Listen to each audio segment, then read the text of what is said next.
ഇന്നത്തെ ദിവസം തുടങ്ങുന്നത് തന്നെ ഒരു ഹോസ്പിറ്റലിലോട്ടാണ്.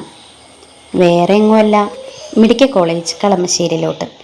ശ്വാസമുട്ട് കൂടുതലായതുകൊണ്ട് കളമശ്ശേരി തന്നെ പോയി ട്രീറ്റ്മെൻറ്റ് എടുക്കണം.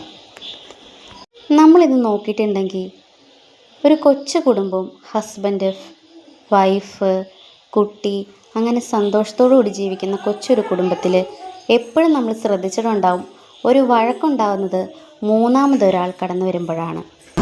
എൻ്റെ ഈ വീഡിയോ കാണുന്ന എല്ലാവരും ഒരു ശ്രദ്ധിക്കുക. മൂന്നാമതൊരാൾ കടന്നു വരാതിരിക്കുക. അവർ സന്തോഷത്തോടെ ജീവിച്ചോട്ടെ. അങ്ങനെ എനിക്കും കിട്ടിയൊരു ഫ്രീ ടിക്കറ്റ് പ്രിയദർശിനിയുടെ.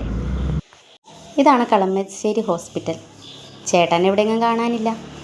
പുള്ളിയാണ് ഈ ടിക്കറ്റ് മേടിക്കാനുള്ള ധൃതിയിൽ എന്നെ ഇട്ടിട്ട് ഓടി. ടിക്കറ്റ് നമ്പർ ആവാത്തതുകൊണ്ട് തന്നെ ഞങ്ങൾ രണ്ടപ്പവും മുട്ടക്കറിയും കഴിച്ച് പയ്യെ ഫ്രണ്ടിലോട്ട് നടന്നു. ആൾക്കൂട്ടം കണ്ടില്ലേ, എന്ത് തിരക്കാണ്. പിന്നെ തിരിച്ചു വന്ന വഴി ഒരു ബിരിയാണി അങ്ങ് തട്ടി. ഞാനാണ് ചിക്കൻ ബിരിയാണിയാണ് എനിക്കിഷ്ടം. ചേട്ടയാണ് ഒന്നും പറയണ്ടല്ലോ, ബീഫ് തന്നെ പിടിച്ച്. ബീഫ് ബിരിയാണി പുള്ളിയും പറഞ്ഞ് സന്തോഷത്തോടെ ഫുഡ് കഴിച്ച്. അങ്ങനെ വൈകുന്നേരം 4 മണിയായപ്പോഴത്തേക്കും തിരിച്ച് വീട്ടിലേക്ക് ഞങ്ങളെത്തി.